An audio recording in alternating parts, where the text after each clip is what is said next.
Hello everybody and welcome back to another episode of Microsoft Flight Simulator, and today we are going to go over some alternatives to using the default Asobo Microsoft Flight Simulator control setup.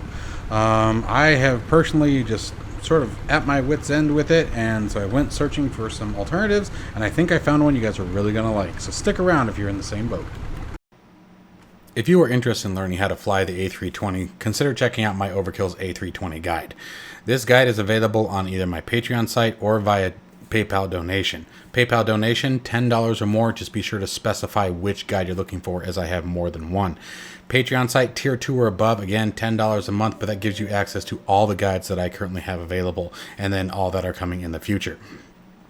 My A320 guide walks you through how to install the A32NX mod by Flybywire. For those who don't know, the A32NX mod takes the default A320 Microsoft Flight Simulator and brings its functionality and features up to what I would consider study level simulation, and it's all completely free.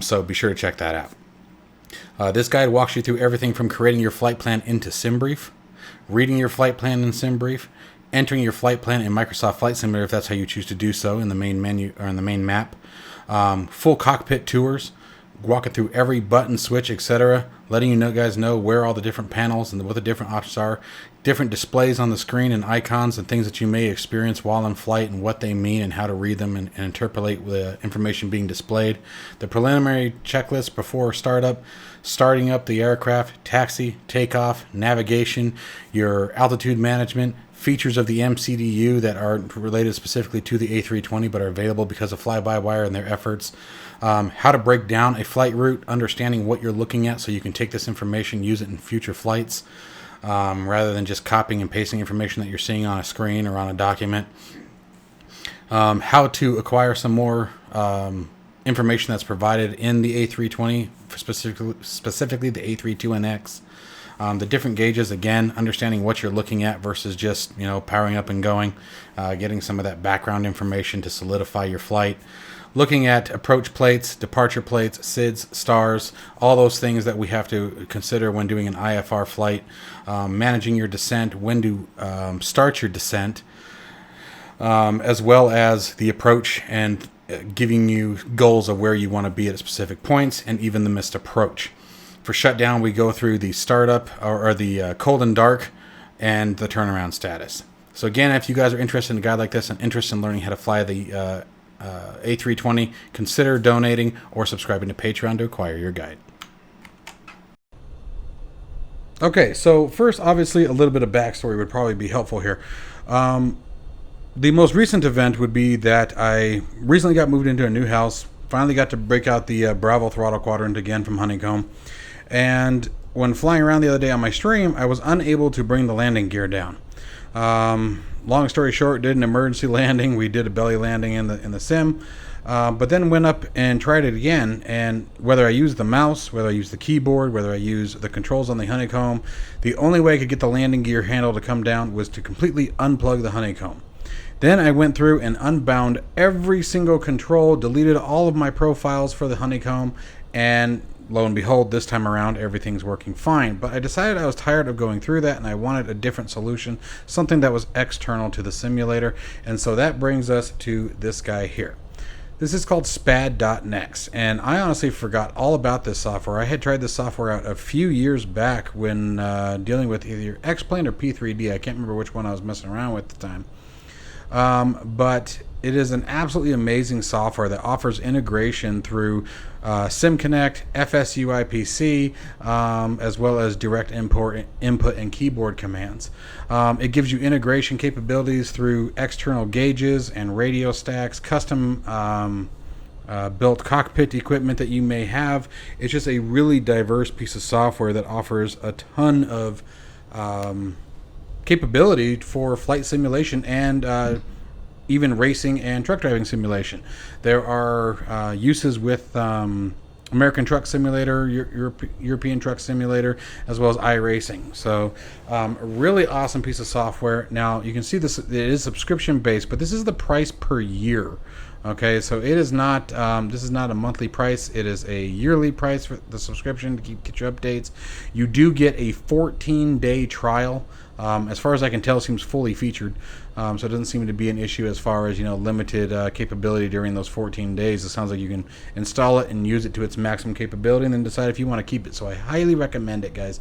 It is a really awesome piece of software, and today we're going to go through quite a bit of it. Okay. And the first time you launch SPAD.Next, you're going to get a configuration wizard. You're going to get a couple of things that it's going to want to walk you through. And it's really self-explanatory. I don't know all the exact verbiage. I've already launched it once, so I can't speak for that. I can tell you it's very simple.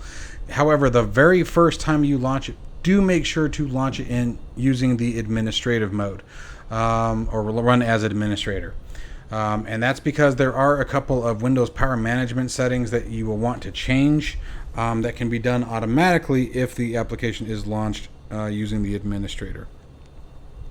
Okay, so with that in mind, now let's get into how we're going to use this today. Now we're going to be using this in a very basic format today. There were plenty of advanced features that we're not going to be touching on today, but I am going to show you guys how I am going to set this up. I did title this profile the Bonanza G36 MSFS. However, I can tell you, you can see right here, aircraft Bonanza G36 Asobo. I did not put that there. It knows what aircraft we are in. It also tells you here at the bottom what our remaining time left is in the trial period. So with that in mind, the first thing that you're going to want to do in the simulator, and this is if you are using a Bravo throttle quadrant just like me, or really it doesn't matter, but in our case it's the Bravo today. You want to make sure that you come in here and create a profile called Bravo Disabled, or however you want to title it, Disabled, and notice there is absolutely nothing mapped here. And that's what you want to start with. So do that before you get into SPAD.Next. All right. Once that's complete, now we can go ahead and start configuring SPAD. So I'm going to bring SPAD back up. And the first thing, oops, that is the wrong application. Give me a second. I just launched something else. First thing we're going to want to do is we're going to come down here to controls. Okay, you can see Bravo throttle quadrant control setup. Would you like to use the default configuration? You can hit yes, but there actually isn't one there. So it just brings you here. You can see all of your buttons as they're depressed. They will light up according. Your toggle switches have a button on top and a button on bottom, so no concerns there. Everything lights up just fine. And then we have our axis, and that's where we're going to start today. So let's start with our throttle axis for here for the G36. So it's going to be this guy here. We're just going to click on it. Very simple. Add event. It's a standard axis. Custom axis would be if you want to break it in half. Let's say if you were creating your own custom flap axis, you would want a custom axis. At 10% of axis, flaps 1, and things like that. But we're just using a standard axis, and you have all these options that are already preset for you. So we have throttle with reverser and throttle without. The G36 does not have a reverse prop, so we're going to go without reverser. Make sure our throttle is set to maximum, as you can see here. Engine, this is which engines do you want it to control. If you had a twin engine like a G58, you could select both engine 1 and engine 2 if you only wanted to use a single axis. In our case, we obviously just want engine 1. Now you can see full thrust currently shows 16,383, but our max range is 1023. So we want to hit set. You can see that changes, and then back to the idle position wherever you'd like that to be, set again, and hit OK. Very simple, and now you can see our throttle's moving up and down there. Okay, so now let's go ahead and move on down, and we're going to do the same thing for our pitch and our mixture. So I'm going to use this one for pitch. Do this very quickly, and it's very simple from here. Propeller pitch is what we're looking for, and same thing. Engine 1, come on, set again, hit OK. Boop, there we go, and finally the mixture. I like to, when it's a single engine complex like this, I like to leave an axis blank between them. That way you have plenty of rooms if you have big giant monkey hands like me. There's our mixture, and same thing. Engine 1, set, back to cutoff, set, OK, and you can verify down there that it's working. All right, boom. So our axes are now set, okay? Oh, back up for 1 second. There was one other thing that I wanted to make sure you guys do before we get into the buttons. Okay, now before we get into buttons, there is a next step that you're going to want to do. And honestly, I would actually do this first. So bear with me on this one. I apologize if you guys have already done it. If you have not already done this part, or if you've already mapped your axis, you've been following along, you can simply hit close and it will save the profile. Okay, but before you go any further, what I want you to do is go to device settings. You're going to go to settings profile, and I want you to come down here and change all of these to simple push button. Now we may change a couple of these back later, but for the most of these, you're just going to want them to be a simple push button, and I'll explain why later but as we get into it. But set that, press OK. I'm going to hit cancel here, and it's going to tell you that SPAD.Next has to be restarted before the configuration is accepted. So close SPAD down, just like we'll do here. And for example, current active profile has been changed because we made our axis. Just hit yes. Okay, boom, and we'll be good to go. Now let's go ahead and launch SPAD again, and you can launch it in regular mode. Once you've gone through the first time, you don't have to launch it as run as administrator anymore. All right, so jumping back in here, we just go back to our controls again. Now our buttons are set as they should be. So now let's take a look at starting to configure some of the stuff. So let's go ahead and start with my nemesis, the start of this whole thing, the landing gear. So we got 31 is gear up, 32 is gear down. So let's start there. We're going to go 31. We're going to go to add event, and we're just going to do button press. And this is why we changed it to simple. If we had just left it as regular push button, there would be a few more options here, and it can get a little confusing. We just want button press. When I press this button, what happens? So button pressed, add action, send simulation event. Now, here's where it can get a little confusing. 90% of everything we do, believe it or not, is going to be under SimConnect. So we're going to go to SimConnect, and I'm just going to type gear. Oops, not GERT. All right, and what did we say? I think we're on, crap, we are on gear up. So we're going to select gear up, hit OK, hit OK. There it is. There's the event. Now you can see this add condition. That gets more into the advanced section, and I'm not going to be going over that today. For those of you guys who want to start playing around with that, by all means dive in. But what the condition is if X condition exists, then do this when the button is pressed. Okay, you can get into ands and ors, all kinds of things. Like this is the condition binding and then you have or. So there's a bunch of different things you can go. I don't want to get crazy, but I want to at least real briefly touch on what the top part is. All we're interested in, pretty much all of this today, we're going to just be dealing with this bottom section. So we're going to press OK. There's gear up. And I think we said 32 was gear down. So let's go add event again, button pressed. Add action, send simulation event. Make sure you're still on SimConnect. And actually, there's gear down right there. We're going to select gear down, hit OK, OK again, and check this out. There's gear up, there's gear down. Okay? Easy peasy. I mean, it's so simple to use this software. And we can do that with so much. So now that we've got our gear, let's go ahead and take a look at flaps. That's going to be another good one. So let's find out what our flap buttons are. It looks like 15 and 16. So let's do that. Let's go to 15. I think it was flaps down, right? Yep. So add event, button released. Oh, no, did I hit button release? I don't want to do that. Button pressed. Definitely button pressed. Add action, send simulation event. And again, let's just type flap. And flaps 1, 2, 3, or in this case, flaps down and flaps up. And we're going to use flaps down here. Boom, boom. Go to 16. Rinse and repeat, button pressed. Just going to zip through this pretty quick. Send simulation event. And we're already at flaps. Go to flaps up. Hit OK. OK and OK. And just monitor the flaps handle right here. There's flaps down. Up. Oh, we may not have wanted that. This is a good catch. No, I see. So that sends it to full flaps and full flaps retracted. We actually don't want this. So let's go to edit event. And we're going to edit action. And actually, it looks like we want to delete the action. So let's delete the action and add a new one. And I think this was flaps up. So now we want to go to flaps increase, I think is what I want. Let's see if that's what we want here. I really hope this is the right direction.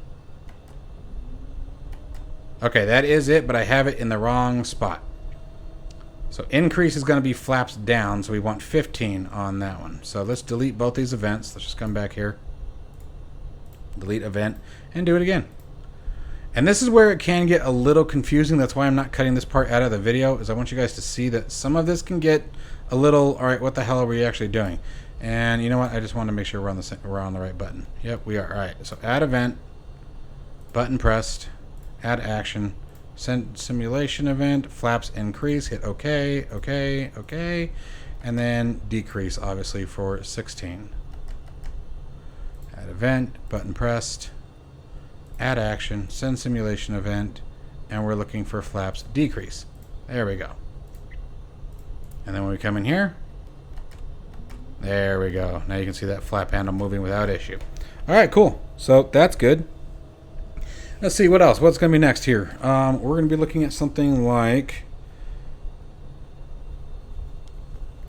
what can we do here? What's another big one? Parking brake. I lose my stupid parking brake all the time.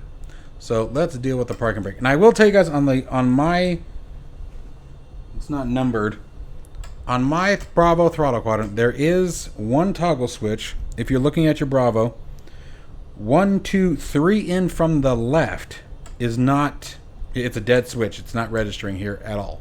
So I'm not sure what that's about, but just thought I'd give you guys a heads up. Pros and cons to everything, right? But that's okay. I don't mind that. I really don't. It's actually kind of a cool breaker. I can actually have a pretty good idea for this. So let's set a parking brake. That's going to be 34 and 35. So let's do that. I'm going to have switch up. So 34 be the parking brake. Let's find it. So go button pressed. And add action, simulation. And let's just see if we can find it. Parking brakes. There they are. And so it looks like it's just a toggle event. So let me think about something for a minute.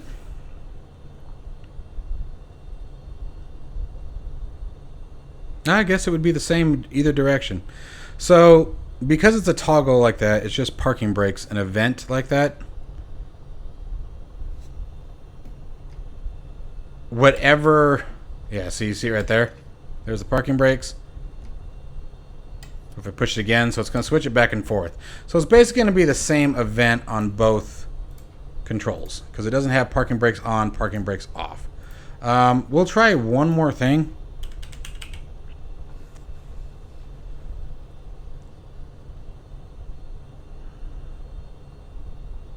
This isn't going to work because that's like your toe brakes.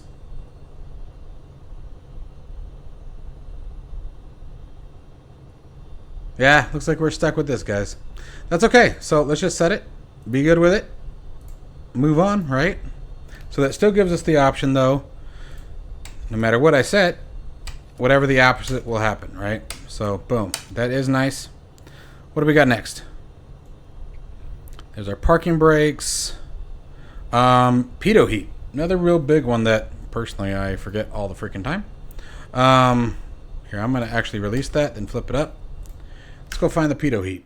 Oh, why did I do that? I didn't need to do that. Hopefully you guys are seeing an easy advantage here. Let's set that last one. Let's just do the pitot heat. We're going to make that one here 36 and 37 because I forget my pitot heat all the time. Absolutely freaking all the time. And then what I'm going to do is set the other ones for my lights. So let's go, let's see here, 36, add event, button pressed, add action, send simulation event. And let's just look for pitot. Alright, so here you have both. Pitot heat on, pitot heat off. So in this current position, I do want pitot heat on. And then 37, I want pitot heat off.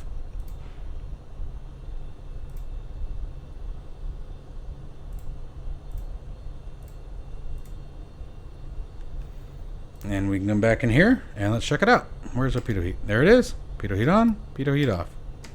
Makes it real nice using this. It really does, guys. I really recommend it. Okay, so now we're going to dive into the autopilot. The autopilot can be a little bit more confusing if you don't know what you're looking for, but it's actually still pretty simple to get around. And what I would do is we're going to start with the autopilot master, on and off, right? And we're going to use this one here. Let's see here, 8. Add event. Oops, not button release. I did it again. Button pressed. And the easiest way to get these guys all together is do AP underscore. And you'll find just about everything we need. May have to still dig in here and there, but definitely brings all of it up.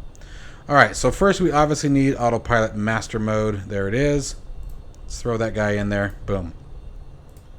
Now, this particular aircraft doesn't have it. But when you're, and this is totally up to you guys, but something that I am going to do when I was thinking about this earlier with the TBM 930 is I will also, to this particular button, be binding the yaw damper. Okay, so we can actually add a whole nother action to this same button so it triggers at the same time. Like if we go yaw, and we can use yaw damper toggle. Okay, now you want to make sure that whenever you depress the autopilot button that the yaw damper is in the same condition the autopilot in. Okay, so when you first load up the aircraft, obviously they should both be off, so you should be good there. But you just want to double check that, anytime. But what I would do here is set both yaw damper and, like here, I'll show you guys. It's not going to do anything in this aircraft, but so now when I press that master mode button, okay, it's going to trigger both of these, the autopilot and the yaw damper. So that's really handy for, again, an aircraft like the TBM 930, because during landing and takeoff, you don't want the yaw damper enabled. So right about the time that you're disabling the autopilot, you want to be disabling the yaw damper as well. So another really handy trick, and I'm sure you guys come up with a ton of combinations of things. Think about lights, your light combinations. You can set up a whole one button to send all of your lights on and off, if you choose, or however you want to manipulate that. But just as an example. I'm going to go ahead and delete that, though. We don't need that. And so here, let me move this off screen like so. And we can see, boom, my autopilot now comes on. There's autopilot off. All right, now let's get some of these others mapped very quickly here. The next tricky one is going to be the rotary right next to the autopilot master mode button for increasing and decreasing a value, whether you want to change your vertical speed, target altitude, whatever it may be. Now this is so simple to find and much simpler than I thought. So let's start with increase. We're going to go add event, button pressed, add action, send simulation event, and just type the word plus. They should mostly match what is in the simulator itself, and we just want the plus there. Boom, hit OK, and then 14 is going to be minus, so let's do that. Button pressed. I wonder how many people I'm making mad. Sorry guys. Oops, wrong one. Add condition, send simulation event, and we want minus. Let's not even try to look for that. There it is. So plus and minus, very simple. Boom, got that in set, right? So that's all good to go. So now, here's where this can get a little tricky. There are two modes that are sort of hard to find. One of them is indicated airspeed, also known as flight level change in this case. Now, IAS, I believe, does work in like the A320, but flight level change does not. We're gonna have to do a workaround for flight level change. So let's get that one out of the way right now. Okay, so we're looking for button number 7. Now what we're actually going to need here is just a keybind. And I'm going to show you guys what I mean here. So there's button 7. Oops, sorry, I got the hiccups. Now we got to go into the controls for a second because we're going to use a keyboard command. We're not going to bind it to the Bravo. We don't want to do that here. We're just going to use a keyboard. We still want SPAD to be in charge of it. And we're going to search for FLC and see if that comes up. Nope, of course not. Let's see if flight level change does. Toggle flight director. There it is. Toggle autopilot control and M. That's a very weird one. All right, let's double check that. So I'm going to type left control and mic, and it does in fact work.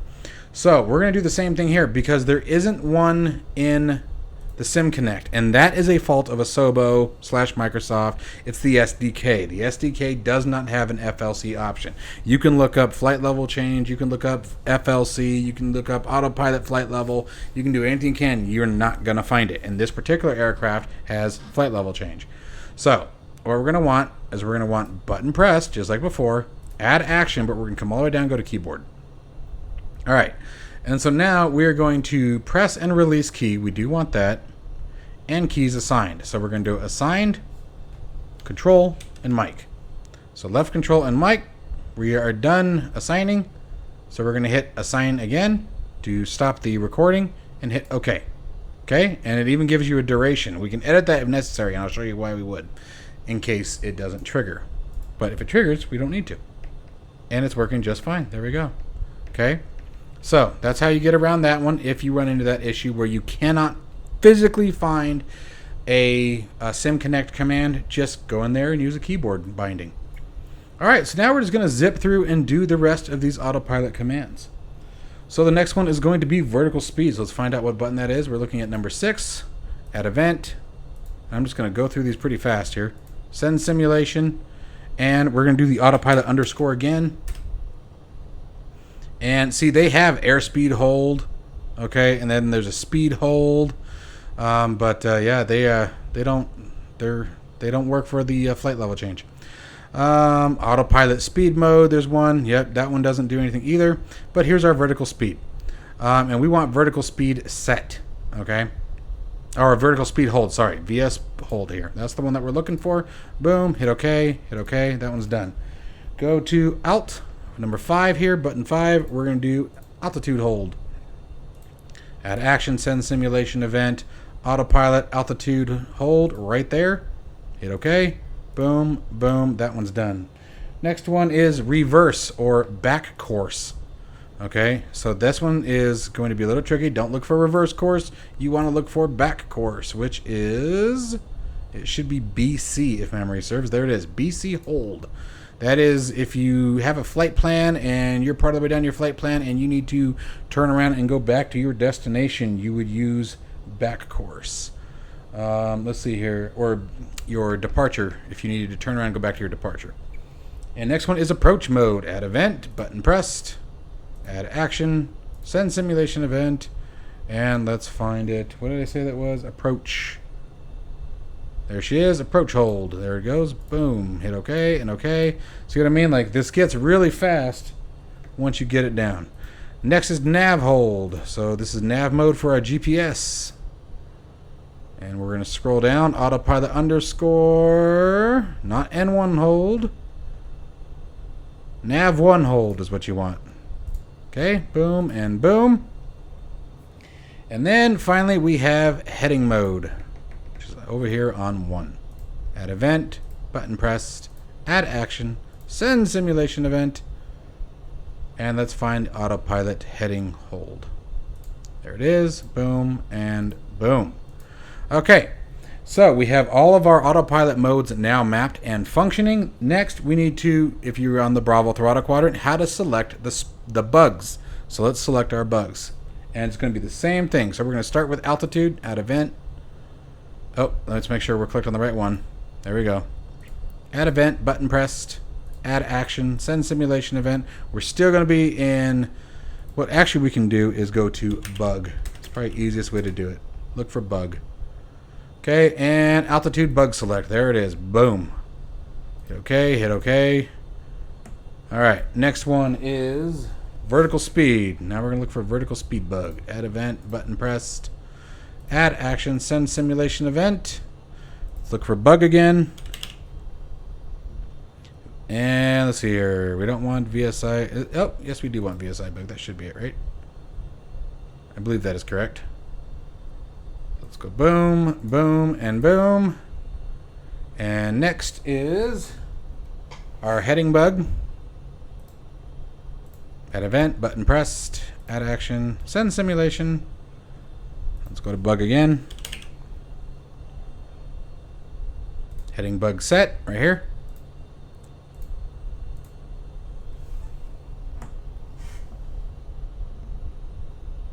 Next is course. Now this is another one that's going to be hard to find. This is another one I had trouble finding. That's going to be our course needle, for example, that would exist on the VOR. I haven't been able to figure that one out yet, so let's come back to that. And let's look at indicated airspeed. Okay, so add event, button pressed, add action, send simulation event, and find bug again. And airspeed bug select. Hit OK, hit OK, hit OK. And now let me just show you guys these real quick. So if we want to set our altitude, there we go. Now using the plus and minus on our rotary. If we want to set our target speed, now selecting that bug, we can now adjust our speed. If we want to do our heading,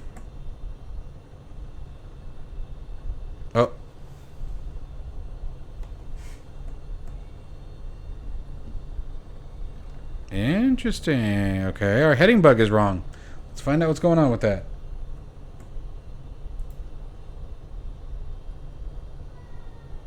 I'm thinking I hit the wrong one. So let's delete the event. Let's come back in here. Add event, button pressed. Let's go back, send simulation, and let's look for it again. Heading bug select. I hit set. That was wrong. I wonder how many of you guys caught that and yelled at me. All right. So let's back that up. And now, there we go. We can see the heading bug moving. And we can use our heading mode if we wanted to align us with the runway. Okay, so as you guys can see, all that works great. The only thing we need now is to find the course line for the VOR. This one I have had trouble finding. Oh, let's check our vertical speed for a second. Vertical speed.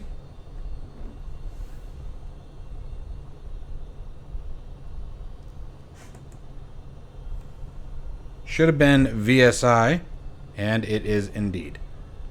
Okay, so now we have to try to find a course line. Okay, so now for our course line, let's figure that one out.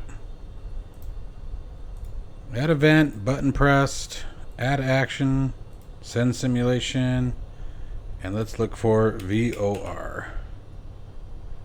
Ooh, there it is. I'll be darned.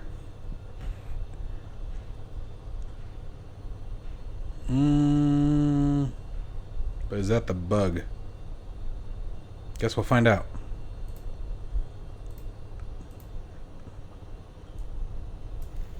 Let's find out. So, whoa. Although it did work. There we go. So we got that one squared away as well.